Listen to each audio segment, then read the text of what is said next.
Hello everyone. तो 500 post जो है नगर सैनिकों के लिए पोस्ट निकला हुआ है। ये 10 जुलाई से जो है इसका आवेदन जो है प्रारंभ हो चुका है। मैं वीडियो को लेट से बना रहा हूँ, थोड़ा लेट से हो गया, बट ये इसका प्रारंभ जो है 500 पोस्ट नगर सैनिकों के लिए जो है जनरल ड्यूटी के लिए पोस्ट निकला हुआ है। हर जिलों के लिए अलग अलग, मतलब हर जिलों में एक रिजर्व रख दिया गया कि इतना पोस्ट जितना बैकलॉग बचा है और करंट में जो पोस्ट बना है। तो ये पूरा जानकारी बताऊंगा, वीडियो को एंड तक जरूर देखें। अगर आप इसका ऑफिशियली विभाग के लिस्ट में जानना चाहते हैं तो आप जो है गूगल पे जाइए और सर्च कीजिए www.firenoc.cg.government.in। ये इसका ऑफिशियली वेबसाइट है। छत्तीसगढ़ अग्निशमन एवं आपातकालीन सेवाएं, ठीक है, ये इसका ऑफिशियली वेबसाइट। जब हम नीचे पे आएंगे तो रिक्रूटमेंट सेक्शन में देखिए होम गार्ड भर्ती के लिए आवेदन, यहाँ पे क्लिक कीजिए। जो आवेदन है वो यहाँ से आप डाउनलोड कर सकते हैं, ठीक है। ये जो है आपका ये डाउनलोड हो जाएगा। तो देखते हैं क्या क्या जो है इसमें। देखिए इस बार 300 रुपये ओबीसी और अनारक्षित के लिए 300 रुपये फीस रखा गया और एसटी एससी के लिए 200 रुपये फीस रखा गया है। इसका जो फॉर्म भरने की तिथि प्रारंभ हो चुका है 10 जुलाई से, अंतिम है 10 अगस्त। अभी टाइम है, आज है 23 जुलाई, टाइम है अभी भी। त्रुटि सुधार के लिए भी आपको 17 अगस्त तक टाइम देंगे, ठीक है। ऑनलाइन आवेदन मंगाया गया है। कैसे कैसे इसका सिलेक्शन होगा पूरा प्रोसेस बताऊंगा। तो यहाँ पे 500 पद जो है नगर सैनिक जो कि जनरल ड्यूटी के लिए, और इसमें महिलाओं को भी रिजर्वेशन दिया गया है 30% हॉरिजॉन्टल आरक्षण होगा लिखा है, ठीक है।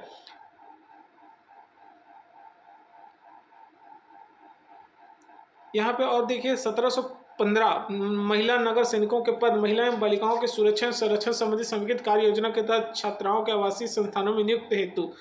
तो यहाँ पे देखिए हर जिला के हिसाब से जो है पोस्ट है वो, जैसे रायपुर में पुराना बैकलॉग का मतलब होता है कि पिछले बार जो अगर बचा रहा होगा तो इसमें भी ऐड करके उसको निकाला गया। तो टोटल अगर रायपुर की बात करें तो 60 पोस्ट जो है रायपुर में है। दुर्ग जिला की बात करें तो 50, इसमें 60 में देख लीजिए जो अनारक्षित है उसमें से महिला और पुरुष में डिवाइड है। ओबीसी के लिए इतना पोस्ट है जिसमें से पुरुष को 5 पोस्ट, 2 पोस्ट महिलाओं के लिए। अनुसूचित जाति के लिए देखिए ये रिजर्व रखा गया है। टोटल इस तरह योग पुरुष के लिए 60 में टोटल 39 पोस्ट पुरुष के लिए है, महिला के लिए 21 पोस्ट। सेम इसी तरह सभी जिलों के लिए आएगा। जैसे मैं राजनांदगांव जिले से हूँ तो राजनांदगांव जिले में टोटल पोस्ट 25 पोस्ट है, जिसमें से ये रिजर्व है महिला और पुरुष में। सभी जिला का इसी तरह दिया हुआ है।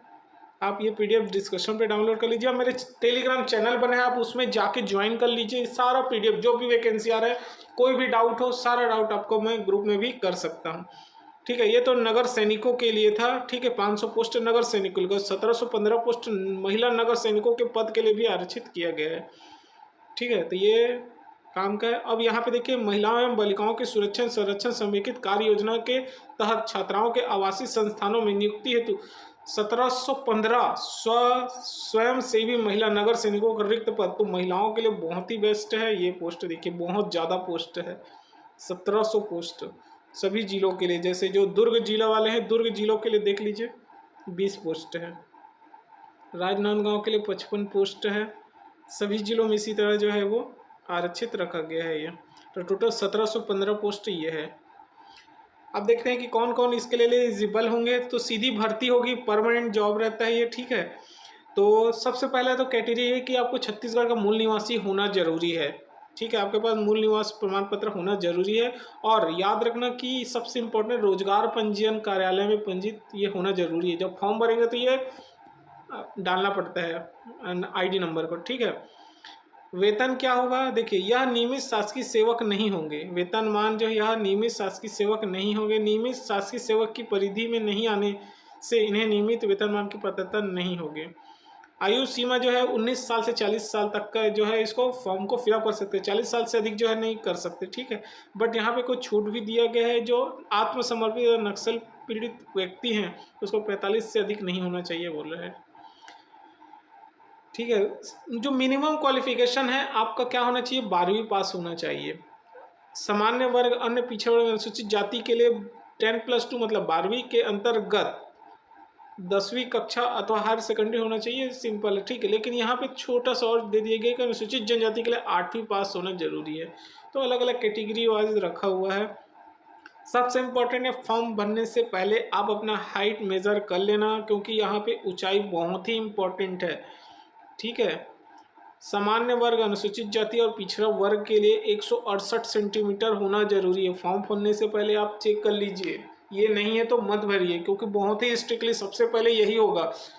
जब सीजी पुलिस का जो एसआई का आया था, सबसे पहले यही प्रोसेस होता है, ये पहले चेक होगा।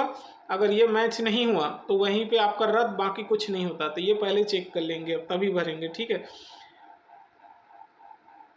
और जैसे कुछ कुछ के लिए छूट भी देते हैं, जैसे कि उससे अधिक जो है दक्षिण बस्तर, दंतेवाड़ा, इनके लिए 153 रखा गया है। तो आप ये पीडीएफ को अच्छे से पढ़ लीजिए।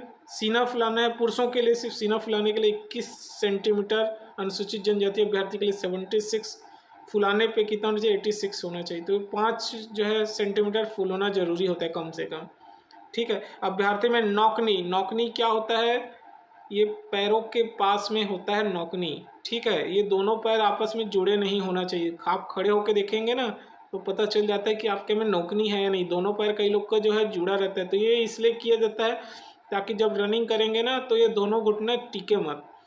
तो क्या अगर टिक जाएंगे ना तो आप दौड़ नहीं पाएंगे, गिर जाएंगे। तो इसलिए नौकनी जो है होता है। फ्लैट फुट क्या होता है, मैं सीजीएसआई में गया हूँ तो उसमें जो जो ये सारा चीज़ वही है। फ्लैट फुट क्या होता है, आप वहाँ पे जो चेकिंग हुआ था, ये सबसे पहले ये नौकनी चेक होता है। आपको दोनों घुटने के यहाँ पास को देखना है, पैरों को, ये क्वालिफाई होगा तो उसके बाद फ्लैट फुट। आप क्या कीजिए, गीला कपड़ा लीजिए, मतलब गीला जो बोरा टाइप का रहता है उसमें पैर रखिए, उसके बाद साफ जगह में जाइए, तो यहाँ पे आपका पता चल जाता है, आपका पैरों का उससे समझ में आ जाता है, ठीक है। ये जो गैपिंग पॉइंट है ना, वहाँ पे फ्लैट फुट का रहता है। शारीरिक रूप से अपंग नहीं होना चाहिए। फ्लैट फुट आप गूगल में भी सर्च कर सकते हैं, उसमें ज़्यादा अच्छा दिखेगा। अभ्यर्थी को चिकित्सीय दृष्टि से योग्य होना जरूरी है। और कोई जिसे चश्मा उश्मा लगा होगा तो इसके आँख की दृष्टि ये भी है, ठीक है, ये भी इससे ज़्यादा होना चाहिए। अब सबसे पहले पेपर तो सेकंड स्टेप में होगा। पहला में 100 मीटर दौड़ होगी जिसमें 25 नंबर अधिकतम रखा गया। 800 मीटर होगा जिसमें 25 नंबर अधिकतम। लंबी कूद, ऊंची कूद, ये पुरुषों के लिए। महिलाओं के लिए 800 मीटर बस होगा, 50 नंबर मिलेगा इसमें। लंबी कूद और ऊंची कूद में 25-25, तो 100 नंबर दोनों के लिए है। बट ये पुरुषों के लिए थोड़ा सा 900 मीटर रखा गया है और इन लोगों के महिलाओं के लिए 100 मीटर, ठीक है। इस तरह जो है सभी को जो है 50% लाना जरूरी है, और ST SC OBC को 40% लाना जरूरी है, तभी आप लिखित परीक्षा में जा पाएंगे। लिखित परीक्षा में क्या होगा, 2 घंटे का पेपर होगा 100 नंबर का, ठीक है। जो सारी दक्षता में पास होगा वही जो है सेकंड स्टेप में जाएगा। यहाँ पे कुछ कुछ अलग जो है और आपको स्टेप पॉइंट मिलेगा, जैसे कि जो NCC से प्रमाण पत्र होगा, जिसके पास ड्राइविंग लाइसेंस हैवी वाहन का होगा, 5 नंबर ऐसे मिलेगा। बहुत सारे टीम में जो नाविक, बहुत सारे जो क्या बोलते हैं खेल कूद में हिस्सा लेते हैं, उन सबका ऐसा नंबर रखा गया है, ठीक है। और जो उम्मीदवार जो है जो हिंदी टाइपिंग इंग्लिश जो होता है ना, अगर आपको प्रमाण पत्र है तो 5 नंबर तो आपको ऐसे और मिल जाएगा। और बहुत सारी चीज़ें जो आप इसमें से देख सकते हैं। ये जो भर्ती प्रक्रिया कहाँ होगी, रायपुर, अंबिकापुर, बिलासपुर, जगदलपुर संभागों में किया जाएगा, ठीक है। दुर्ग संभाग इस बार नहीं लिखा है, तो रायपुर संभाग में जो दुर्ग, राजनांदगांव ये सभी हैं, रायपुर संभाग में जाएंगे, ठीक है। ये सारा इन्फॉर्मेशन यहाँ पे दिया है। चलिए मैं इसके वेबसाइट में चलता हूँ। ये इसका वेबसाइट है। यहाँ पे होम गार्ड की भर्ती के लिए क्लिक करेंगे तो ये आपका वेबसाइट आ जाएगा, ठीक है। ये एडवर्टाइजमेंट आप पढ़ सकते हैं। यहाँ पे आपको क्या करना है, रजिस्टर करने जाएंगे। अब यहाँ पे देखिए रजिस्टर करने के लिए आप किस पोस्ट के लिए अप्लाई करना चाहते हैं, तो यहाँ पे बहुत सारा है। ये जो गर्ल्स है ना, वो home guard women hostel duty भर सकते हैं, जनरल ड्यूटी भर सकते हैं, या दोनों के लिए भी अप्लाई कर सकते हैं, ठीक है।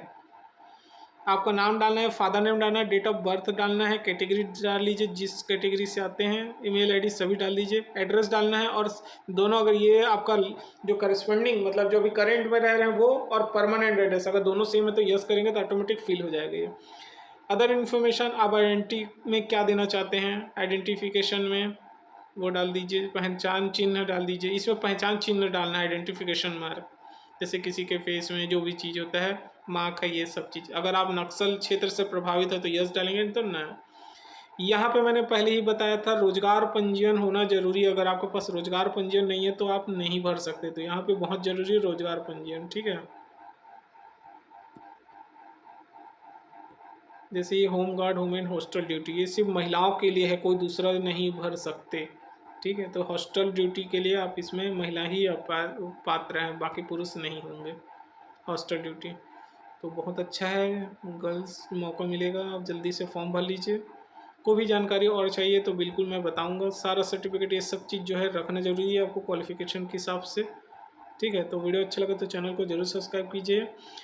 सीजी पेपर में एक क्वेश्चन कमेंट आया था कि कोई भी फॉर्म भरते हैं तो केयरफुली कीजिए। क्या होता है, डेट ऑफ बर्थ गलत होता है ना तो बाद में सुधारने का मौका देते हैं, लेकिन उस समय अगर आप ध्यान नहीं देंगे तो कट जाएंगे, इसलिए जो है केयरफुली कीजिए। एक कमेंट था कि जो अभी हो सकता है हाई कोर्ट का उसने जब फॉर्म फिलअप कर रहा हो तो उस समय जो डेट ऑफ बर्थ गलत हो गया होगा, जैसे भी हो।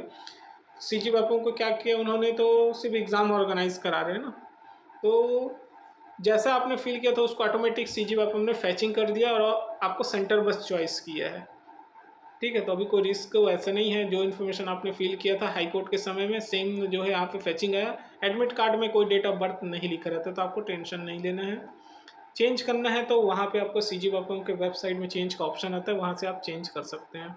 ठीक है, तो कोई भी और जानकारी चाहिए तो कमेंट जरूर कीजिए। मेरे टेलीग्राम चैनल पर जरूर ज्वाइन कर लीजिए, वहाँ पर कमेंट करते रहिए। जो भी डाउट हो, जो भी जैसा प्रॉब्लम हो, वहाँ पे मैं बताऊंगा। और बहुत सारे वैकेंसी आई तो लाइन से मैं सभी वीडियो अपलोड करते जाऊंगा, चाहे स्वास्थ्य विभाग में हो, सीजी वेपम में। अभी सबसे ज़्यादा छत्तीसगढ़ में व्याख्याता की भर्ती हो रही, हर जिले में, हर जिले के हर कॉलेजों में व्याख्याता की भर्ती है, अतिथि शिक्षकों की। तो सारा इनको लाइन से मैं अपलोड करूँगा। बहुत सारे तो निकल भी गए हैं। ठीक है, तो जितना और है मैं सबको अपलोड करते जाऊँगा। ओके, तो जल्दी से ज्वाइन कर लीजिएगा टेलीग्राम चैनल को, यूट्यूब चैनल को भी सब्सक्राइब कर लीजिएगा।